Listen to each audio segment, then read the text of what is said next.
Screen.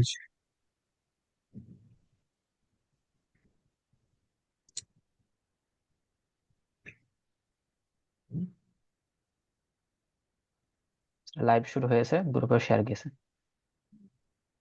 Okay, thank you.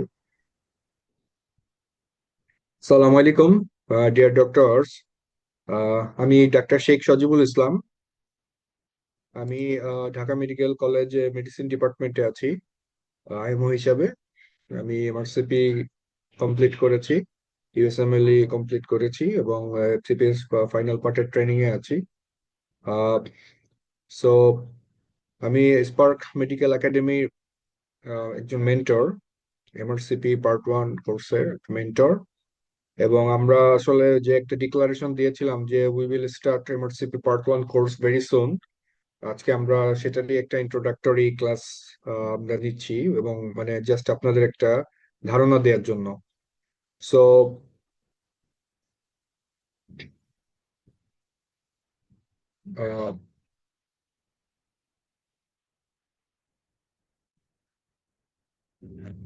So I think some of you are in with me. যারা লাইভে আছেন আপনারা একটু কাইন্ডলি আপনাদের নাম, মেডিকেল কলেজ আর সেশনটা একটু মেনশন করবেন। আর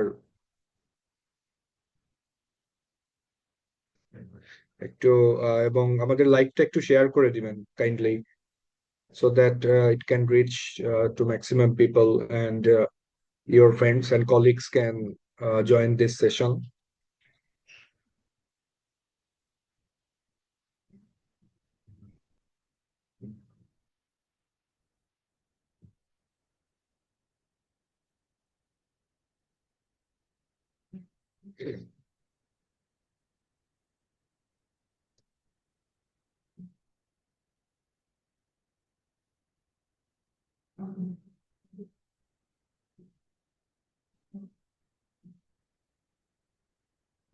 Okay, so regarding the preparation of MRCP Part 1, so MRCP Part 1 এটা আমরা জানি যে এটা এসবিএ বেসড একটা এক্সাম। ওকে, সো আপনাদের কিভাবে আপনারা প্রিপারেশন নিবেন এবং কোন কোন সোর্স থেকে পড়বেন, and how will you prepare yourself for the exam, আমি এগুলো নিয়েই ডিসকাস করব মূলত। So let me share my screen first. আমি একটু স্ক্রিন শেয়ারটা দিই, so that I can have a PowerPoint presentation. Okay, share দিলাম।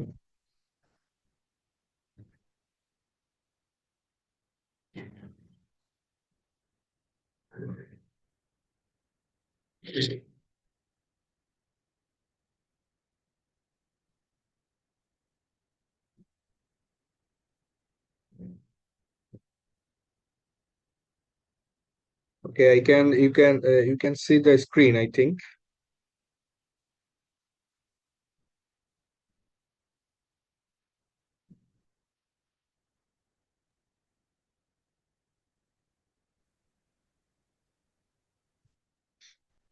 Okay, so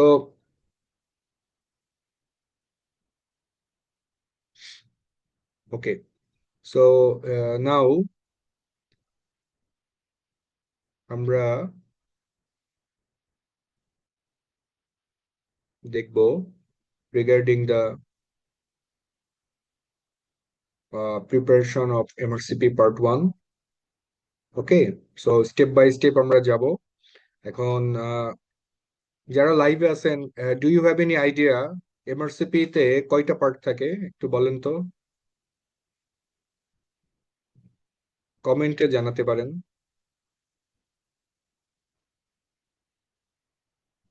so MRCP part 1 এর মূলত দুইটা পার্ট, কিন্তু অ্যাকচুয়ালি এটা টোটাল পার্ট হবে তিনটা। আমরা যদিও পার্ট 1 আর পার্ট 2 বলি, কিন্তু পার্ট 2 আবার কিন্তু দুইটা part. Part 2 written and part 2 clinical, যেটাকে বলা হয় পেসেস, which is the most important part. Okay, so MRCP part 1 এবং পার্ট 2 রিটেন, এই দুইটা হচ্ছে টোটালি এসবিএ বেসড। ঠিক আছে, এখানে আপনার সিনারিও বেসড কোশ্চেন থাকে, and you have to choose a single answer. Okay. And basis হচ্ছে টোটালি একটা ক্লিনিক্যাল এক্সাম, যেখানে আপনার কয়েকটা স্টেশন থাকে, এবং স্টেশনগুলোতে আপনাকে পারফর্ম করতে হবে। যেমন দুইটা থাকে, বলা হয় এলসিসি, লং ক্লিনিক্যাল কনসালটেশন, যেখানে আপনাকে অনেকটা ওই যে আমরা যে লং কেস করি, বুঝতে পারছেন, ওইটাই একটু মডিফাইড ফর্মে। মানে এখানে আসলে সবকিছু পয়েন্টেড অ্যান্ড প্রেসাইজ, কোনো আননেসেসারি অ্যাকচুয়ালি আপনার কোনো এক্সামিনেশন বা কোনো কোশ্চেন, ঠিক আছে, এগুলো আসলে করা লাগে না। একটা ফরম্যাট আছে, ওই ফরম্যাটটাই আপনাকে ফলো করতে হবে,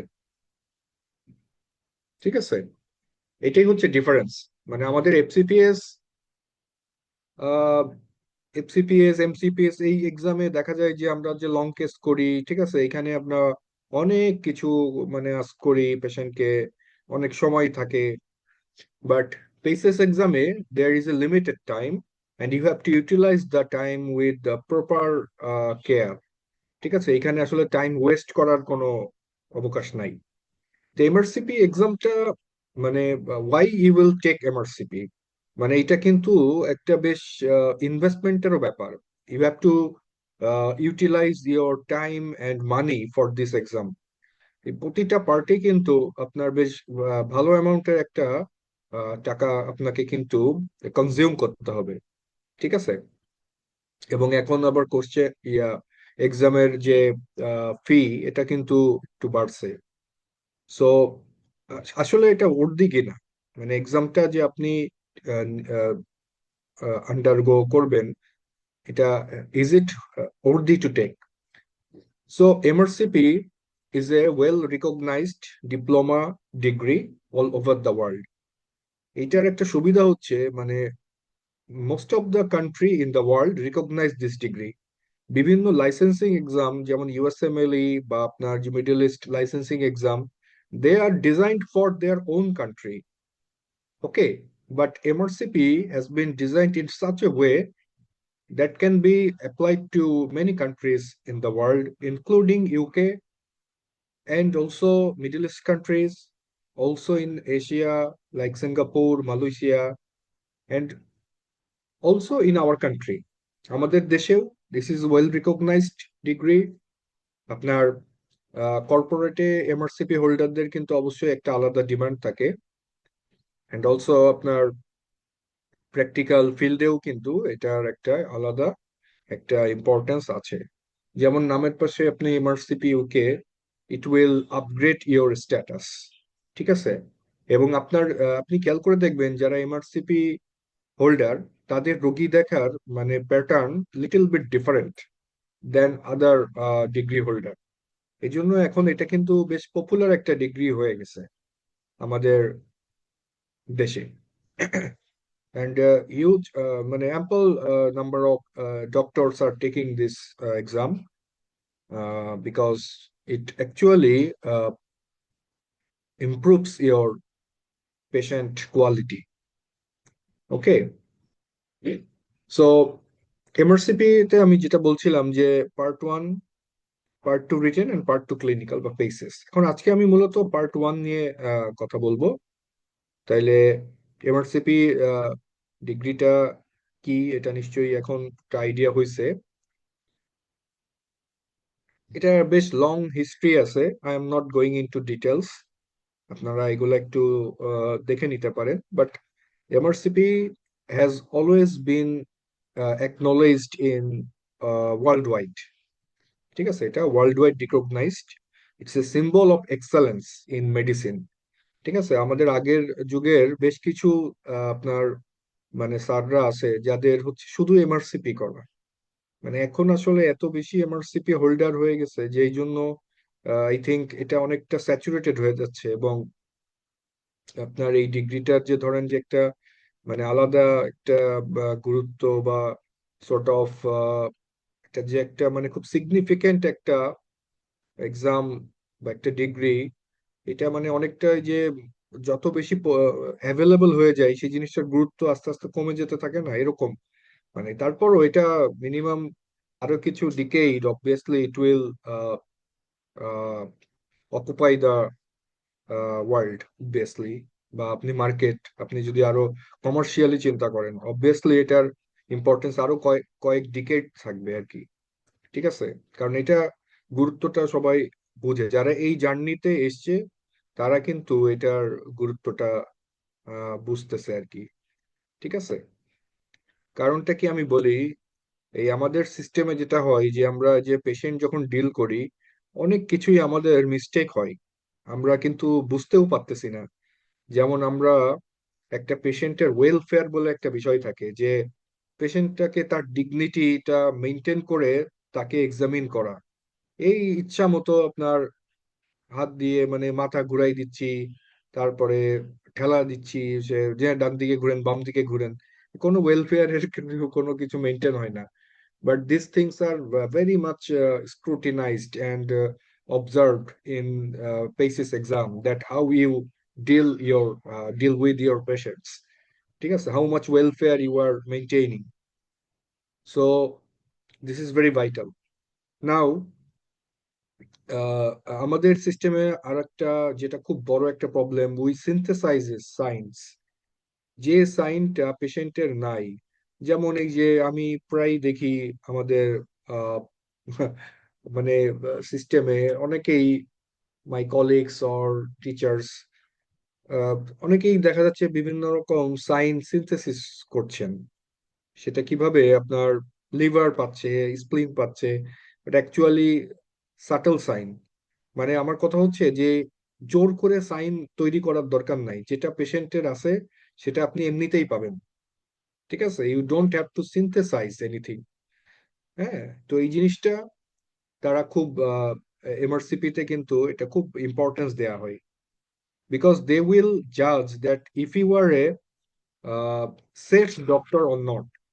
মানে এই জিনিসটার ভ্যালুটা কোথায়, যে আপনি একটা সাইন সিনথেসিস করে ফেলবেন, এটার ইম্পর্টেন্সটা হচ্ছে যে আপনি প্র্যাকটিক্যাল ফিল্ডেও দেখবেন যে একটা পেশেন্টের কোনো একটা ফাইন্ডিং নাই, বাট আপনি মন থেকে খুবই অ্যাডামেন্ট যে না এই জিনিসটা তো থাকার কথাই, তখন আপনার ব্রেন কিন্তু ওইভাবেই চিন্তা করবে, এবং দেখা যাচ্ছে যে ওই সাইনটা আপনার ব্রেনেই সিনথেসিস হয়ে যাচ্ছে। তখন আপনি কিন্তু পেশেন্টকে ডায়াগনোসিসও ওইভাবে চিন্তা করে ওইভাবে ম্যানেজমেন্ট দিবেন। So that will be a mismanagement, and this is very much evaluated in MRCP.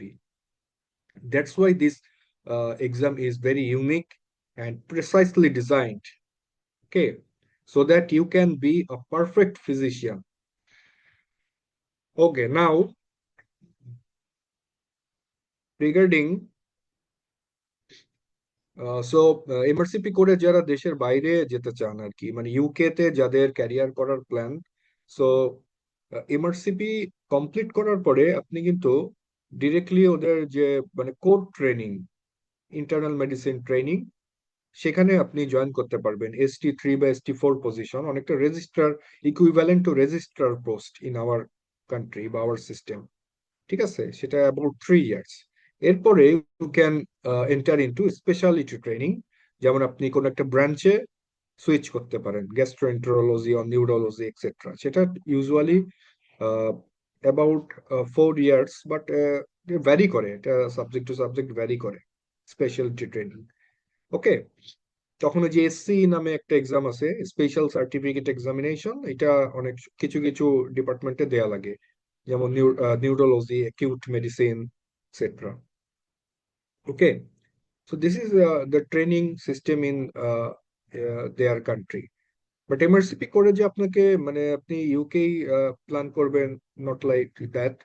You can consider other countries, আমি যেটা বললাম, you can consider Singapore or Malaysia or middle east countries.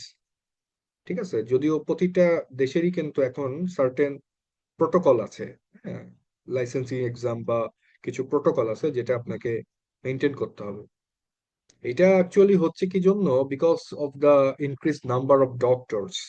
এখন প্রতিটা দেশ স্যাচুরেটেড হয়ে যাচ্ছে with doctors, and in near near future maybe এটা এমনও হইতে পারে there will be some sort of crisis. ঠিক আছে, in in the field of jobs. So if you are not professionally uh, very special one. So there will be difficult to find a job. Okay, so that's why you have to make yourself a proficient one, so that আপনার demand যেন থাকে, বুঝতে পারছেন? And in that perspective, MRCP will also obviously be a perfect friend. Okay,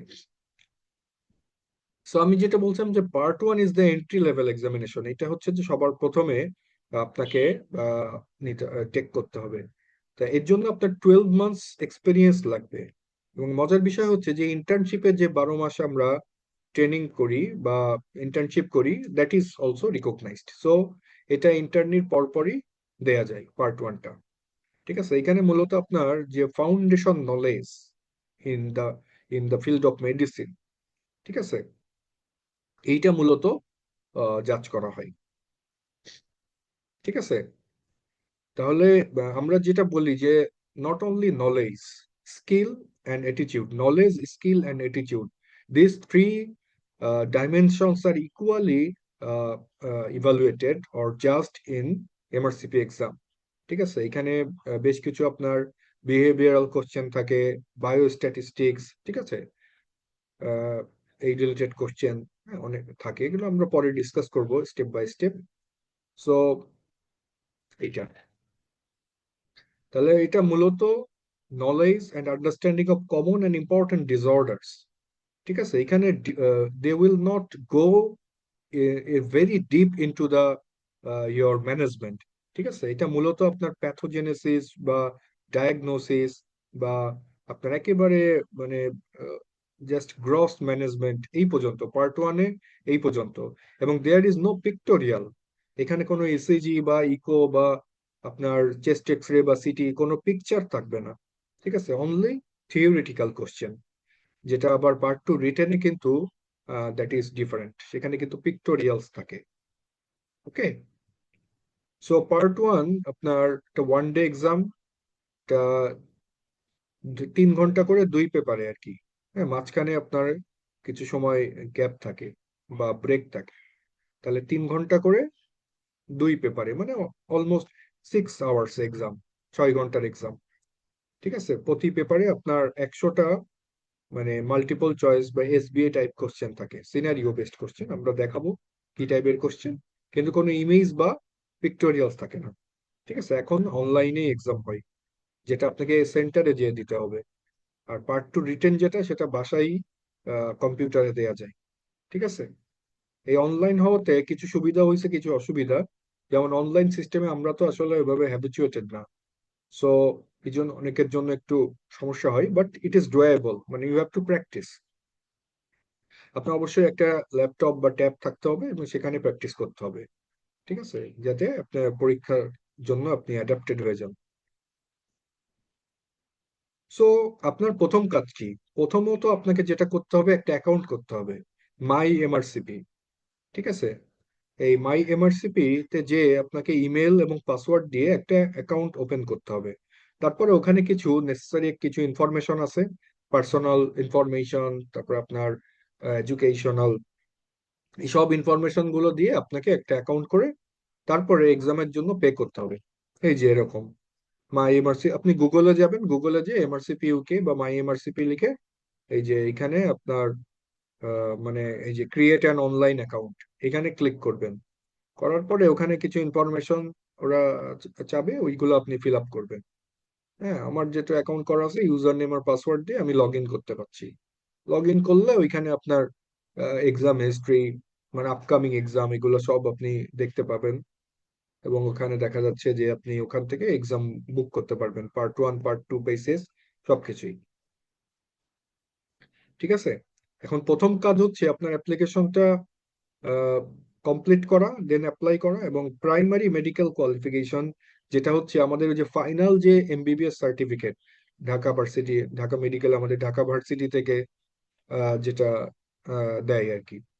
তো এই main MBBS certificate যেটা, ওইটা কিন্তু ভেরিফাই করতে হবে। ওইটা আপনি যখন পাঠাবেন ইমেইলে, তখন they will send again for verification. হ্যাঁ, এটা ডিন অফিস থেকে আপনাকে এটা ভেরিফাই করে আবার ওদের কাছে পাঠাইতে হবে, এইটুকুই কাজ। And you have to payment করতে হবে। ঠিক আছে, এক্সামের পেমেন্ট করলে দেন আপনি একটা ডেট ফিক্স করবেন। তো এই যে এখন পার্ট 1 আপনার বছরে সম্ভবত 4 বার হয়। ঠিক আছে, তো এই অ্যাপ্লিকেশন পিরিয়ড এগুলো সব গুগলেই পাওয়া যায়। এমআরসিপি পার্ট 1 অ্যাপ্লিকেশন ডেট লিখে সার্চ দিবেন, দেখবেন আহ সবই এরকম শো করছে যে অ্যাপ্লিকেশন কবে করতে হবে, হ্যাঁ, তারপরে এক্সাম ডেট কবে, ফিজ, এগুলো সব ওখানেই শো করে। সেটা অবশ্য আগের, এক্সাম ফি কিন্তু এখন বাড়ছে, বুঝতে পারছেন? তো ভালো মানে বেটার হচ্ছে যে আর্লি আর্লি রেজিস্ট্রেশন করে ফেলা। ঠিক আছে, অনেক সময় মানে এখন এত বেশি ডক্টর এমআরসিপি দিচ্ছে যে স্লট কিন্তু প্রথম দিনই দেখা যায় বুক হয়ে যায়।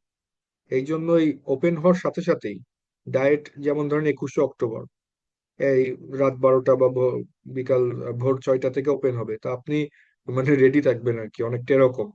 ওপেন হওয়ার সাথে সাথেই বুক করে ফেলা ভালো, তা নাহলে দেখা গেল ওই ডায়েটটা আপনার মিস হয়ে গেল। আর একটা কথা মনে রাখবেন, যে এক্সামের মানে সিট বুক না করা পর্যন্ত আপনার প্রিপারেশন কিন্তু প্রপার হবে না। আপনি যদি মনে করেন যে না ঠিক আছে এই ডায়েটে না দিয়ে পরের ডায়েটে দিই, তো এই করতে করতে 2-3 বছর কিন্তু দেখবেন এমনিতেই পার হয়ে যায়। যখনই আপনি এক্সামটা বুক করে ফেলবেন এবং আপনার মাথায় যখন এই জিনিসটা কাজ করবে যে আপনার আর 4 মাস বা 5 মাস আছে, ওই 5 মাসের মধ্যে আপনার পুরো সিলেবাসটা কমপ্লিট করতে হবে, then you will be mobilised. ঠিক আছে, তখন আপনার ভিতরে একটা ট্রিগার কাজ করবে এবং আপনি দেখবেন যে তখন প্রিপারেশনটাও ভালো হচ্ছে। ঠিক আছে, এবং এই জিনিসটাই কিন্তু দরকার। আর এটা কিন্তু ওই যে মুখস্থ করে আমাদের সিস্টেমে যেটা মানে আমরা মুখস্থ পরীক্ষা দিই, যে কোশ্চেন করলো আমি অ্যান্সার করলাম, রচনামূলক কোশ্চেন বা শর্ট কোশ্চেন, এরকম না কিন্তু। এই এক্সামটা হচ্ছে যে you have to apply your knowledge. এরকম না যে আপনার জাস্ট মানে মুখস্থ আছে, একটা কোশ্চেন করলো আমি অ্যান্সার করলাম। আপনাকে আপনার ব্রেন ওয়ার্ক বা ব্রেন স্টর্মিং যেটা আমরা বলি, একটা রিয়েল লাইফ সিনারিও, সেটা আপনি কিভাবে ডিল করতেছেন, যে ঠিক এরকম এবং চোখের সামনে ভাসে জিনিসটা। আমি দেখাবো কোশ্চেন প্যাটার্ন গুলো কেমন, মানে এটাই কিন্তু আপনাকে ব্রেন ওয়ার্ক করা লাগবে। ঠিক আছে, so you have to be persistent, you have to be focused. ঠিক আছে, বেশি অস্থির যারা মানে আনস্টেবল, মানে খুব সুইফটিং টাইপের থিঙ্কিং প্যাটার্ন, তাদের জন্য কিন্তু MRCP will be like a hell. ঠিক আছে, তারা কিন্তু বার্ন আউট হয়ে যায়। So you have to be persistent, you have to be focused. ঠিক আছে, কনসেন্ট্রেশন ধরে রাখা, এই প্র্যাকটিসটা করতে হবে। ঠিক আছে, সো 3 আওয়ার্স ইন 2 পেপার, মানে 100 100 200টা কোশ্চেন টোটাল। ইউজুয়ালি 5টা অপশন থাকে, একটা কারেক্ট অ্যান্সার এবং বাকিগুলো হচ্ছে অল্টারনেটিভ। মানে you have to choose the correct answer. ঠিক আছে, কারেক্ট করতে পারলে আপনি নাম্বার পাবেন, যদি ভুল হয় তাহলে কোনো নেগেটিভ মার্কিং নাই। ঠিক আছে, সো অবভিয়াসলি আপনাকে প্রতিটা কোশ্চেনই অ্যাটেন্ড করতে হবে, কোনো কোশ্চেন আপনি আনটাচড রাখবেন না। ঠিক আছে, যেহেতু এখানে নেগেটিভ মার্কিং নাই। So which area or domains they will test. দেখেন, মেজর বাল্ক অফ কোশ্চেন কিন্তু আসে আপনার যে বড় বড় যে চ্যাপ্টার গুলা, যেমন এই যে কার্ডিওলজি, ঠিক আছে, তারপরে এন্ডোক্রাইনোলজি বা গ্যাস্ট্রো হেপাটো, ওকে, নিউরোলজি বা infectious disease, renal medicine, recipe medicine and rheumatology. ঠিক আছে, দেন কিছু ছোট ছোট আপনার কিছু চ্যাপ্টার আছে ক্লিনিক্যাল সায়েন্স, ফার্মাকোলজি। ঠিক আছে, এগুলো থেকেও বেশ কোশ্চেন আসে। তো এভারেজ, এগুলো হচ্ছে average number of question. So এটা আমার মনে হয় আপনাদের এই এফসিপিএস এ পার্ট 1 যারা দিছেন তাদের একটা আইডিয়া হয়েছে, তাই না? ঠিক অনেকটা এরকমই, যে চ্যাপ্টার গুলা যত ইম্পর্টেন্ট সেখান থেকে তত বেশি কোশ্চেন আসবে। সো এটা একটা রাফ আইডিয়া। ওকে, এই টোটাল 200 কোশ্চেন্স। ওকে, এই যে ক্লিনিক্যাল সায়েন্সের মধ্যে এই যে ছোট ছোট কিছু চ্যাপ্টার আছে, অ্যানাটমি, বায়োকেমিস্ট্রি, বাট এগুলো ক্লিনিক্যালি অ্যাসোসিয়েটেড, বুঝতে পারছেন? Molecular biology, genetics and immunology, statistics, very important. ঠিক আছে, তো এইসব চ্যাপ্টার থেকে এই 4টা 5টা করে কোশ্চেন থাকে। Now the most important part, materials. Okay, materials এর মধ্যে সবচেয়ে ইম্পর্টেন্ট যেটা আমরা বলি সেটা হচ্ছে পাস মেডিসিন, ঠিক আছে, এন্ড পাস টেস্ট। এগুলো হচ্ছে question bank. Okay, these are question bank. এখানে আপনার এসবিআই টাইপ কোশ্চেন এগুলা থাকে, ঠিক আছে, এবং এগুলা আপনাকে সলভ করতে হবে। এবং এই কোশ্চেন ব্যাংক গুলা আপনার খুবই মানে ওয়েল অর্গানাইজড। দেখা যায় যে প্রতিটা কোশ্চেনের পরেই মানে এক্সপ্লেনেশন দেয়া থাকে যে কোনটা কারেক্ট অ্যান্সার হলো, মানে বাকিগুলো কেন হলো না, প্রত্যেকটার এক্সপ্লেনেশন দেয়া থাকে। তাই এইগুলো হচ্ছে question bank, pass medicine, pass test বা অন এক্সাম। আর এমআরসিপি কোশ্চেন গুলো হয় মূলত নাইস গাইডলাইন্স বা ইউকে বেসড গাইডলাইন্স যেগুলো আছে ওইখান থেকে। বাট অবভিয়াসলি বুকস, আপনি যদি থিওরি একটু মানে পড়ে নিতে চান তাহলে অবভিয়াসলি ডেভিডসন আছে, মাকগ্রাবি বা আপনার ওই যে হামাদ, হ্যাঁ, নোটস অ্যান্ড নোটস, এগুলো অনেক সোর্স আছে, সোর্সের এখন অভাব নাই। বাট ওই যে আমি যেটা বললাম যে study smart, don't study hard.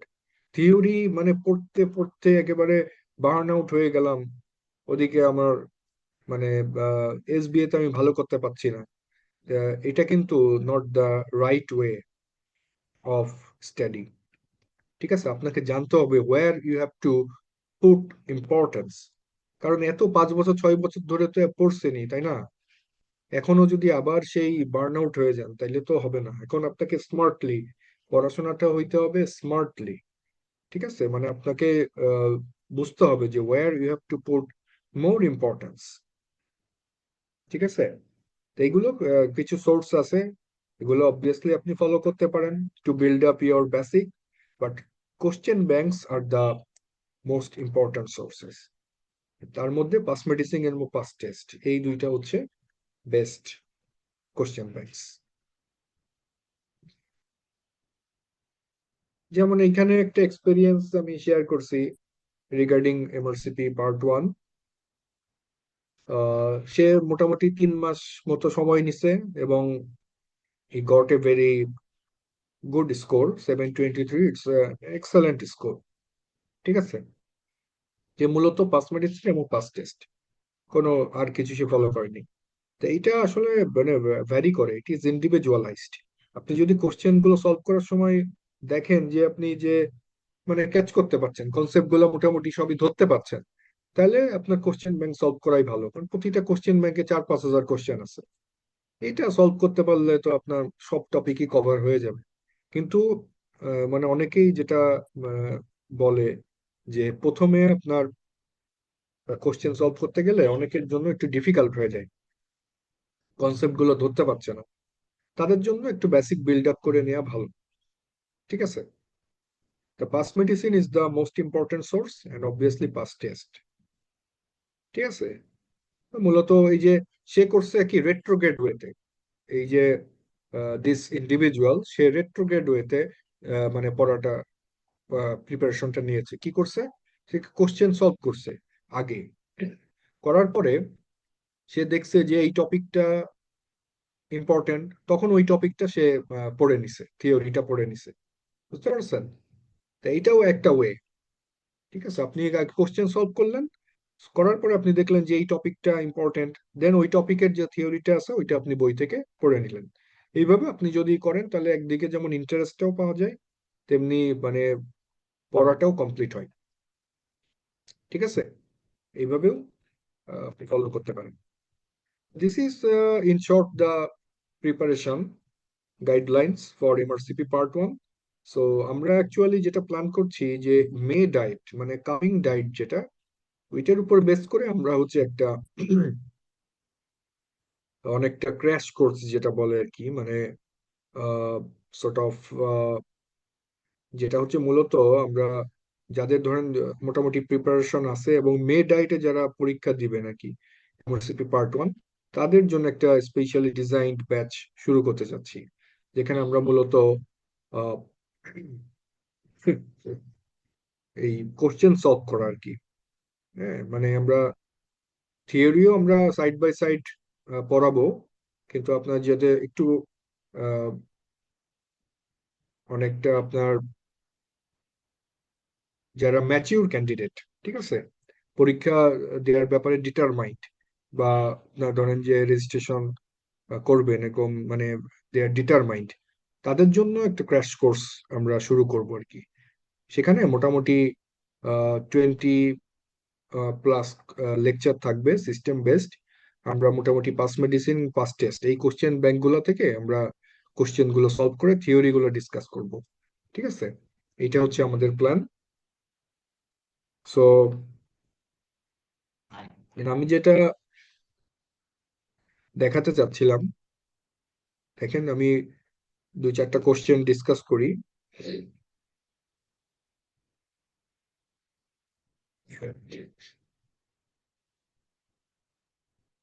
Scenario based question গুলো সলভ করার বেশ কিছু আর্ট আছে, ঠিক আছে। তো আর্ট গুলার মধ্যে প্রথম যেটা আমি ফলো করি সেটা হচ্ছে always read last line first. যেমন যে কোনো একটা কোশ্চেনের সবার শেষে আপনার একটা লাইন থাকে, যেটাই মানে হয়তো কোনো একটা ডায়াগনোসিস বা ইনভেস্টিগেশন বা ম্যানেজমেন্ট এরকম। যেমন এখানে বলছে কি, next best investigation to order for this patient. তাহলে আপনি একটা আইডিয়া হয়ে গেল যে this scenario is link to some sort of investigation, একটা ইনভেস্টিগেশন রিলেটেড কোশ্চেন। হ্যাঁ, তো এইটা হচ্ছে first step, always read last line first. Then আপনার কাজ হচ্ছে অপশন গুলো একটা স্কিম থ্রু করা। এটাকে বলে কি, স্কিম থ্রু, মানে কি চোখ বুলায় যাওয়া। এটা হচ্ছে সেকেন্ড স্টেপ। যেমন আপনি যখন এই দেখলেন যে এটা একটা ইনভেস্টিগেশন রিলেটেড কোশ্চেন এবং অপশন গুলো দেখে নিলেন, তখনই আপনার একটা আইডিয়া হয়ে গেল যে এইটা কোন টপিক থেকে কোশ্চেনটা দিচ্ছে, ঠিক আছে। এইবার আপনি পুরো সিনারিওটা পড়েন। হ্যাঁ, এবং নট ইট ইজ নেসেসারি যে আপনাকে প্রতিটা ওয়ার্ড, প্রতিটা লাইন ভালোভাবে মানে দেখতে হবে। স্কিম থ্রু করা, বাজওয়ার্ড গুলোর দিকে খেয়াল করা। যেমন 26-year-old ম্যান, এই name, age, sex, this are very important. এসব জায়গায় অনেক ক্লু থাকে। এখানে আপনি একটা জিনিস বুঝতেছেন, একটা ইয়াং পেশেন্ট, ঠিক আছে, সে হাইপার টেনশন ক্লিনিকে আসছে after routine BP persistently high, ঠিক আছে। আমরা কিন্তু ইস- এটাকে কি বলে, স্ক্যানিং করতেছি, ঠিক আছে, স্ক্যান করতেছি পুরো কোশ্চেন, বাজওয়ার্ড গুলো মার্ক করে ফেলতেছি, ঠিক আছে। এই যে বিপি পারসিস্টেন্টলি হাই পাচ্ছে, কোনো চেস্ট পেইন নাই, but occasional frontal headaches and blurred vision, এটা most likely due to hypertension, and there is no family history or no past medical history. He denies recreational drug use, এটা খুব important. Young পেশেন্টদের হাইপারটেনশনের একটা important cause কিন্তু recreational drug like cocaine or amphetamine abuse. Chest examination is clear with normal heart sounds. Okay, abdomen soft, non tender, no palpable organomegaly. কারণ এগুলো হচ্ছে young পেশেন্টের হাইপারটেনশনের বেশ কিছু সেকেন্ডারি কজ থাকে, যেমন রেনাল আর্টারি স্টেনোসিস বা আপনার পলিসিস্টিক কিডনি ডিজিজ। সেই ক্ষেত্রে আপনার ব্যালোটেবল কিডনি বা রেনাল বুড়ি এগুলা থাকে, বুঝতে পারছেন। কিন্তু এখানে আমরা দেখছি ফান্ডোস্কোপিতে মাইল্ড এভি নেকিং আছে বাইল্যাটারাল, ঠিক আছে। এভি নেকিং এটা হচ্ছে হাইপারটেনসিভ রেটিনোপ্যাথির একটা স্টেজ। হ্যাঁ, মানে কি হয়, এই যে রেটিনাল আর্টারি এবং রেটিনাল ভেইন, দে দে গো প্যারালাল, এরা কিন্তু প্যারালালি যায়, বুঝতে পারছেন। তো যখন হাইপারটেনশন হয় তখন ওয়ালে আর্টারিও স্ক্লেরোসিস হয়। হ্যাঁ, ওয়ার্ডে এই আর্টেরিয়াল যে লুমেন, এই লুমেনে আপনার হায়ালিন আর্টেরিও স্ক্লেরোসিস, হ্যাঁ, ওয়ালটা থিক হয়ে যায়, থিকেন্ড। তখন একটা আন্ডারলাইং যে ভেইন আছে সেটার উপরে কম্প্রেস করে। হুম, এটাকে আমরা বলছি নিকিং। হ্যাঁ, ডিপ্রেসড একটা এরিয়া, এভি নিপিং। এটা ফান্ডোস্কোপিতে খুব সুন্দর বোঝা যায় যদি থাকে। তাহলে এটা হাইপারটেনসিভ রেটিনোপ্যাথির একটা চেঞ্জ। হ্যাঁ, আচ্ছা, এবার ইনভেস্টিগেশনে sodium is little bit high but potassium is low. Urea মোটামুটি নর্মাল, ক্রিয়েটিনিনও ভালো আছে। তাহলে এই পেশেন্টটা আমি যদি জিস্ট করি, জিস্ট কথা হচ্ছে একটা ইয়াং পেশেন্ট যার hypertension and hypokalaemia. Now can you tell me what are the differentials for this type of situation, hypertension with hypokalemia in a young patient? What are the cause? What are the causes of this type of scenario? Hypertension with hypokalemia. Do you have any idea? একটা young patient যার persistently hypertension and there is hypokalemia. So what may be the causes? So এখানে underlying cause গুলো কি হতে পারে? তাহলে এটা হচ্ছে আমাদের চিন্তা করতে হবে endocrine cause due to mineralocorticoid excess, হ্যাঁ, বা অ্যালডোস্টেরন। মানে অ্যালডোস্টেরনের কাজ হচ্ছে, আমরা জানি যে ডিসিটি বা কালেক্টিং টিউবিউলে ওখান থেকে কি সোডিয়াম অ্যাবজর্ব করা আর পটাশিয়াম এক্সক্রিট করা। সো হোয়াট হ্যাপেন্স, এই সোডিয়াম যেহেতু অ্যাবজর্পশন হচ্ছে, তো সোডিয়াম একটু বাড়তে পারে, যদিও খুব বেশি বাড়ে না, due to aldosterone escape mechanism, that's a different story. আর এই সোডিয়াম যখন সে অ্যাবজর্ব করে, সোডিয়ামের সাথে কিন্তু ওয়াটারও অ্যাবজর্পশন হয়, ঠিক আছে? সোডিয়ামের কাজ হচ্ছে ওয়াটারকে সাথে নিয়ে আসে। ওয়াটার অ্যাবজর্পশন হলে তখন কি হয়, BP, volume overload, so BP বেড়ে যায়। আর পটাশিয়াম যেহেতু এক্সক্রিট করতেছে, so potassium will go down, so hypokalaemia. তো এই যে হাইপারটেনশন এবং হাইপোক্যালেমিয়ার কজ হচ্ছে মূলত মিনারেলো কর্টিকয়েড বা অ্যালডোস্টেরন এক্সেস, যদি বডিতে অ্যালডোস্টেরন বেড়ে যায়। এখন এই অ্যালডোস্টেরন কিভাবে বাড়তে পারে? So aldosterone is very much associated with your which hormone? This is called renin. This is related to renin, aldosterone. বুঝতে পারছেন? তো রেনিনটা আমরা জানি যে জাক্সটা গ্লোমেরুলার অ্যাপারেটাস থেকে সিক্রেশন হয়। তো এখানে কিছু পাথওয়ে আছে। রেনিনটা আপনার কি করে, অ্যানজিওটেনসিনোজেন একে অ্যানজিওটেনসিন 1 এ কনভার্ট করে, ঠিক আছে? অ্যানজিওটেনসিনোজেন যেটা আসে কিন্তু লিভার থেকে, ওকে? সো অ্যানজিওটেনসিনোজেনকে অ্যানজিওটেনসিন 1 এ কনভার্ট করে। এই অ্যানজিওটেনসিন 1 যখন লাংসে যায়, লাংসের ক্যাপিলারিতে গেলে it comes in contact with এসিই নামে একটা এনজাইম। এই এসিইটা অ্যানজিওটেনসিন 1 কে অ্যানজিওটেনসিন 2 তে কনভার্ট করে। নাও this angiotensin 2 is metabolically very active and this acts on different parts of the body. এই অ্যানজিওটেনসিন 2 এর দুইটা রিসেপ্টর আছে, একটা হচ্ছে AT1 যেটা ব্লাড ভেসেলে থাকে, আর একটা হচ্ছে AT2, ঠিক আছে, যেটা থাকে কোথায়, অ্যাড্রেনাল কর্টেক্স, যেটা আমরা বলছিলাম, ঠিক আছে? কিডনির উপরে যে অ্যাড্রেনাল গ্ল্যান্ড থাকে, অ্যাড্রেনাল কর্টেক্সে থাকে। তো AT2টা অ্যাড্রেনাল কর্টেক্স থেকে অ্যালডোস্টেরনের সিক্রেশনটা বাড়ায়। তো এখন কথা হচ্ছে, আমরা শুরু করছিলাম স্টোরিটা রেনিন থেকে। তো রেনিন যদি বাড়ে কোনো কারণে, আলটিমেটলি দেখেন এই পুরো সাইকেলটা শেষ হয়ে অ্যালডোস্টেরনও কিন্তু বাড়বে, ঠিক আছে? তো এই রেনিন অ্যালডোস্টেরন এটা হচ্ছে একটা সিস্টেম, ওকে? এই সিস্টেমটা আপনার ভেরি ভেরি ইম্পর্টেন্ট। ফিজিওলজি এখান থেকে বিভিন্ন ভাবে কোশ্চেন দেয়, ঠিক আছে?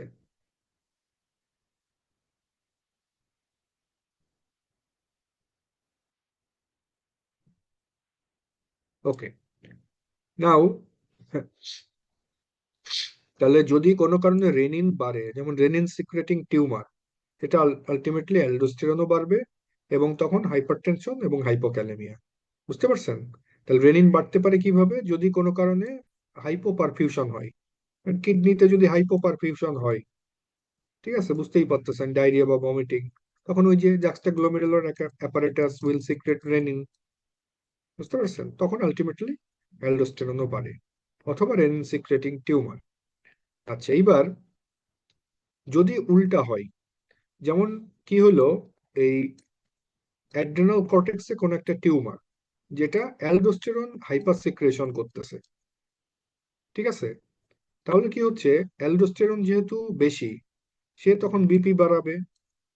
বিপি যদি বাড়ে, তাহলে কিডনি আবার কি নেগেটিভ ফিডব্যাক পাচ্ছে, সে তখন রেনিন সিক্রেশনটা কমাই দিবে।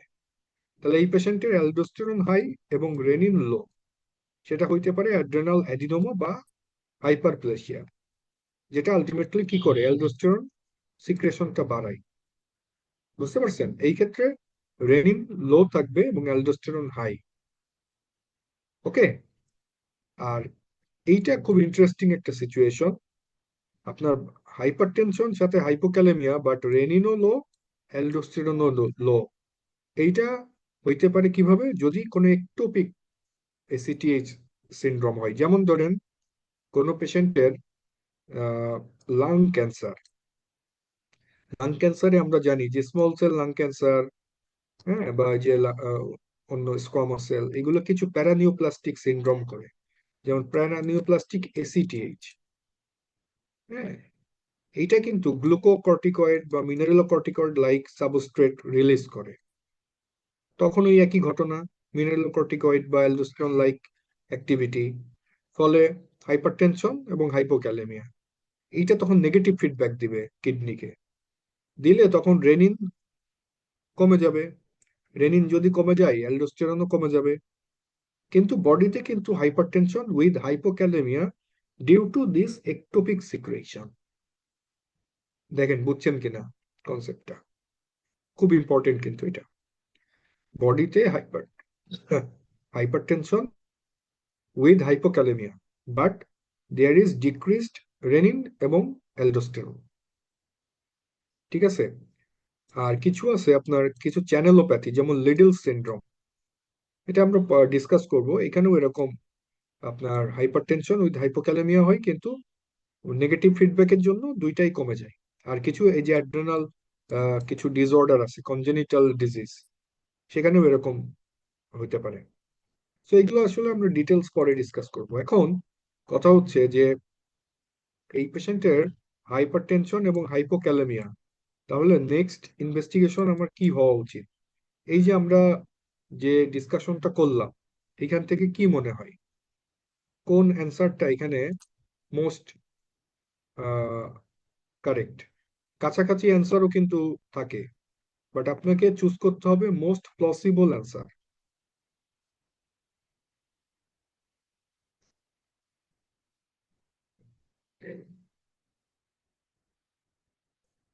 What do you think? মানে আমরা যে ডিসকাশনটা করলাম সেখান থেকে কি মনে হয় কোন অ্যান্সারটা মোস্ট প্লসিবল?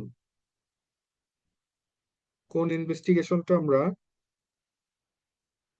করতে পারি যেটা আমাদেরকে একটা ধারণা দিবে যে এই পেশেন্টের হাইপারটেনশন সাথে হাইপোক্যালেমিয়া? এন্ড আনসার ইজ এইটা, রেনিন অ্যালডোস্টেরন রেশিও। বুঝতে পারছেন না? কারণ ওই যে আমরা যেটা বললাম যে রেনিন বেশি, অ্যালডোস্টেরনও বেশি, তাইলে আমাদের ডিডি একরকম। যদি রেনিন বেশি হয়, আহ, না, যদি রেনিন কম হয় অ্যালডোস্টেরন বেশি, তাইলে একরকম ডিডি। আবার যদি রেনিন কম অ্যালডোস্টেরনও কম, তাহলে কিন্তু একরকম, মানে তিনটা ভাগে ভাগ হয়ে যাবে ডিডি গুলা। তাহলে আমাদের রেনিন এবং অ্যালডোস্টেরন এটা দেখতে হবে, এবং এটাই কিন্তু অ্যান্সার। বুঝতে পারছেন? এইটাই আমাদের first line investigation for primary hyper aldosteronism, ঠিক আছে?